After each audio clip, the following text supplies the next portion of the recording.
It's after midnight in a quiet Kentucky neighborhood. Police lights flash against a single house where a young girl had vanished just hours before. Her name is Linda Wilson. She was found brutally murdered. But decades later, someone would finally speak. Someone who saw the man they called the Night Stalker, the night Linda died. And when they testified, what they revealed shocked everyone. This story takes place in Alexandria, Kentucky, a small town where people left doors unlocked and trusted their neighbors. Linda Wilson was only 11. Right. Soft-spoken. Always helping her mother, always smiling in school photos. But on July 28, 1967, everything changed. Police would search fields, creeks, and abandoned buildings. And the man responsible would walk free for decades. This is Behind the Crime. We post daily. Subscribe so you never miss a case. Before everything changed, Linda Sue Wilson lived a life wrapped in innocence. She was the kind of child who made people soften when she walked into a room. 11 years old, barefoot most of the summer, always humming little tunes she invented herself. Her teacher said she had a quiet glow, the kind of gentleness you never forget. The Wilson home sat on a peaceful stretch of Alexandria, Kentucky, a place where you could hear crickets at night and the distant hum of cars on the highway. Children rode bicycles until sunset. Parents waved from porches. It felt safe, predictable, calm. Linda loved that calm.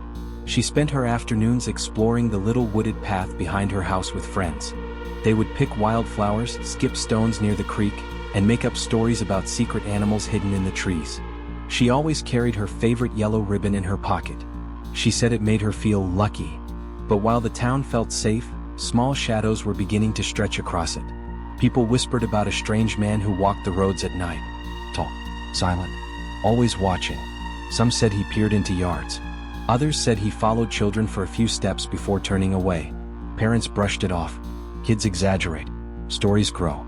Nothing like that could happen here. But Linda heard the whispers too. She once asked her mother why a grown man would walk alone in the dark. Her mother told her not to worry. People are strange sometimes, she said. Just stay near home. In the weeks before Linda disappeared, little things began to go missing around the neighborhood. A girl's hair ribbon taken from a porch. A school notebook left at the bus stop that vanished overnight. A pair of children's shoes gone without explanation. They felt like pranks. Harmless mischief. Nobody thought they meant anything. But they did. And then came the evening Linda went outside to look for her cat. The sun had dipped low. The air was thick and warm. Her father hesitated to let her go, but it was only the yard. Only a moment. The cat always came when she called. She stepped outside barefoot, her yellow ribbon tied in her hair, humming her usual tune. Minutes passed. Then more. Then too many. Linda didn't return. And the peaceful town of Alexandria was about to discover the darkness hiding just beyond the porch light. The morning after Linda stepped outside to look for her cat, Alexandria woke to a quiet that felt wrong. The kind of stillness that makes your stomach tighten before you know why. Her parents had barely slept. They waited at the window. They checked the yard. They called her name until their voices faded into whispers. At sunrise, neighbors joined the search. Dozens of people walked through the tall grass with flashlights still in hand, even though daylight had already broken. Mothers clutched their children. Fathers shouted Linda's name into the trees. Police arrived with dogs, fanning out across the creek in wooded areas. The fear grew heavier with every passing hour.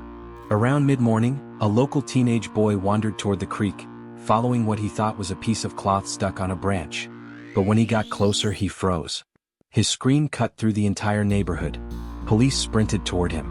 There, partially hidden by brush and shallow water, lay the small body of Linda Wilson. Her dress was torn. Her hair was matted with creek water. The scene was violent, sudden, brutal. Detectives immediately secured the area, but it was already clear whoever did this knew the woods well and knew how to disappear. Neighbors reported hearing a single scream around 10:30 p.m. the night before. Short, sharp, then absolute silence. A woman living 2 houses down claimed she saw a tall man walking with a smaller figure toward the tree line. It looked like a child, she said, but it was dark. I wasn't sure. Another resident mentioned a rusty pickup truck circling the street hours earlier, the same truck someone had seen parked near the elementary school days before. Without modern forensics, police had only fragments. Footprints in the mud, a broken branch, a cigarette butt left near the creek. They questioned teenagers. They questioned drifters. They questioned fathers, neighbors, and delivery men. Every lead faded. Parents in Alexandria locked their doors for the first time in years. Children stayed inside.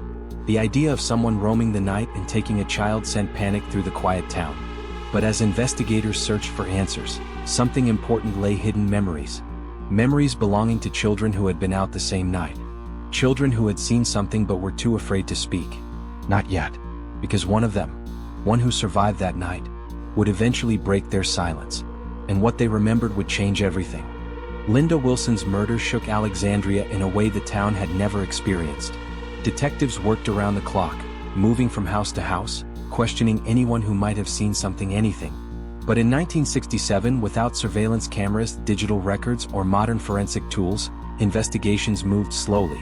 Too slowly. Detectives initially focused on local drifters and known troublemakers. They brought in men who lived near the woods, factory workers who had walked home late, and even teenage boys rumored to be strange. But every interrogation ended the same way: no solid evidence, no confession, no progress. The case went cold within weeks. Years passed. Officers retired. Families moved away. But the Wilsons never forgot. Linda's mother kept her daughter's yellow ribbon in a small wooden box beside her bed. Her father maintained the yard exactly the way Linda liked it, as if hoping she might return through the gate one day. Then, decades later, everything changed. In 2009, the Kentucky State Police Cold Case Unit reopened Linda's file. A set of dusty boxes preserved but ignored was pulled from storage. Inside were Linda's clothing, photographs from the scene, early witness statements, and one small envelope labeled only with her initials. Investigators immediately sent the clothing for DNA testing, something impossible at the time of the murder. Weeks later, the lab returned a partial profile, a degraded but usable trace of a male suspect. But then, the profile didn't match anyone in CODIS, the national DNA database. They needed a new direction. Cold case detectives decided to revisit old witness statements. They tracked down childhood friends and neighbors who had lived on the same street. Most remembered only fragments: a scream, a flashlight beam, the sound of police cars. But one interview changed everything. A woman named Kathy King, who had been only 13 at the time, hesitated when detectives asked if she'd seen anything unusual that night. She looked down at her hands. Her voice cracked. For the first time in over 40 years, she spoke the truth. "I saw him," she whispered. "I saw him take her." Kathy explained that she had been outside that night, secretly meeting a friend. She heard Linda calling her cat. When Linda passed near the road, Kathy noticed a man standing beside a rusty pickup truck. Tall, broad-shouldered, smoking a cigarette. He watched Linda, then followed her. Moments later, Kathy saw him grab Linda by the wrist and lead her toward the woods. It happened fast, too fast for her to react. She had been terrified the man would see her next. For decades she kept the secret. Detectives pressed her for a name. Kathy hesitated, then finally whispered it. It was William Knight. Knight was no stranger. He lived just a few houses away at the time of the murder. A quiet man. A night walker. Someone adults tolerated, but children instinctively avoided. Investigators dug into Knight's past, and what they found was troubling. Reports of him following children, staring into yards, even approaching girls near the school. Nothing ever proven. Nothing ever recorded. But the pattern was unmistakable. Still, they needed proof. Then came the break. Knight had a brother. And when detectives compared the DNA from Linda's clothing to the brother's profile, it was a familial match. The killer had to be a male relative from that family. Detectives obtained a sample from William Knight. The test came back. The DNA matched. After 40 years, they finally had their suspect. But the story was far from over. When the DNA results came back, detectives stared at the report in stunned silence. After 4 decades of dead ends, false assumptions, and grief that never healed, the truth sat there on a single sheet of paper. William Knight was the man who killed Linda Sue Wilson. But there was a problem. A final twist no one expected. Knight was already dead. He had died years earlier, buried in a quiet cemetery not far from the very woods where Linda was found. It was a bitter discovery for investigators who had hoped to put a living man in handcuffs. But even without an arrest, they finally had certainty. A name. A face. The truth. The next step was the hardest. Linda's family, now older, weathered by time and loss, was brought to the sheriff's office. They sat in a small room as detectives gently told them what the evidence revealed. Linda's mother cried softly. Her hands trembled as she clutched her daughter's yellow ribbon, the same ribbon she had kept safe for 50 years. Her father said nothing at first. He simply stared at the table, breathing slowly, as though forcing himself not to collapse under the weight of a lifetime of heartbreak. When he finally spoke, his voice broke. "I knew she didn't just wander off. I knew it." The news spread through Alexandria like a storm.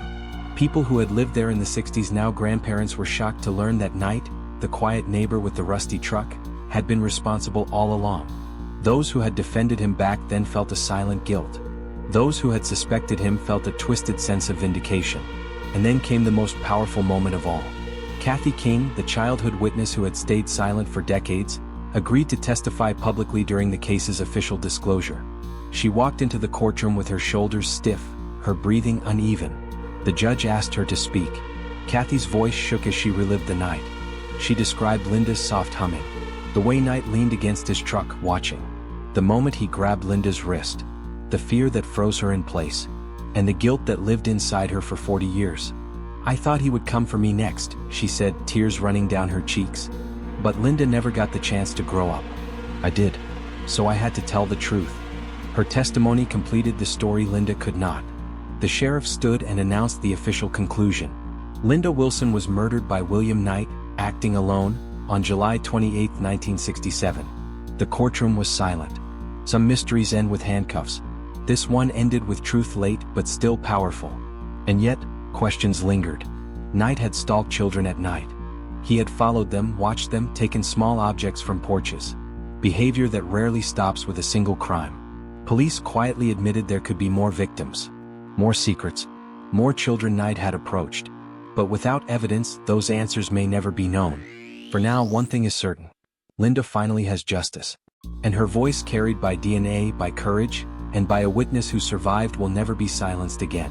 Criminal psychologists who studied William Knight's behavior describe him as a predatory opportunist, a type of offender who watches quietly, waits patiently, and strikes only when the moment is perfect. These offenders rarely burst into violence suddenly. Instead, their crimes grow from patterns that begin long before the first attack. In Knight's case, the signs were there. He walked at night. He stared into yards. He followed children just long enough for them to notice. He took small items, ribbons, notebooks, shoes from porches and schoolyards. These actions may seem minor, but psychologists call them boundary-testing behaviors. They indicate a person who is experimenting with control, rehearsing future crimes in small, low-risk ways. What stands out most is how Knight blended into the community. Predators like him often maintain normal routines, jobs, polite smiles, casual conversations while hiding darker impulses. This ability to appear ordinary is common among offenders with antisocial personality traits. They lack empathy, but they understand how to mimic it well enough to avoid suspicion. Knight also targeted vulnerability. Linda was small, alone, and trusting. Offenders who select victims this way tend to view children not as people, but as opportunities, easy targets who can be manipulated or overpowered quickly. Another important factor is silence. Kathy King, the child witness who kept the secret for decades, described a deep fear that the man would come for her next. Psychologists call this threat imprinting, when a traumatic event freezes a child's ability to speak out. Offenders rely on this silence. They count on it. And for 40 years, that silence protected Knight. Yet the most telling psychological moment came from his behavior after the murder. He lived normally. He attended gatherings. He worked. He walked those same roads at night without hesitation. This reveals a chilling truth. He felt no fear of getting caught. Predators like Knight believe time is on their side. They never expect DNA technology or witnesses to rise up decades later and expose them. But in Linda's case, they did. Linda Wilson's story is one of innocence stolen, but truth reclaimed. For 50 years, her memory lived inside a wound that never fully healed. But when modern science met long-buried courage, everything changed. A name was revealed. A witness finally spoke. And a young girl who never got to grow up finally received the justice she deserved. Linda's parents waited their entire lives for answers. Kathy carried fear and guilt no child should ever bear. Yet, in the end, it was their voices and the evidence preserved in silence that brought light into a darkness left untouched for decades.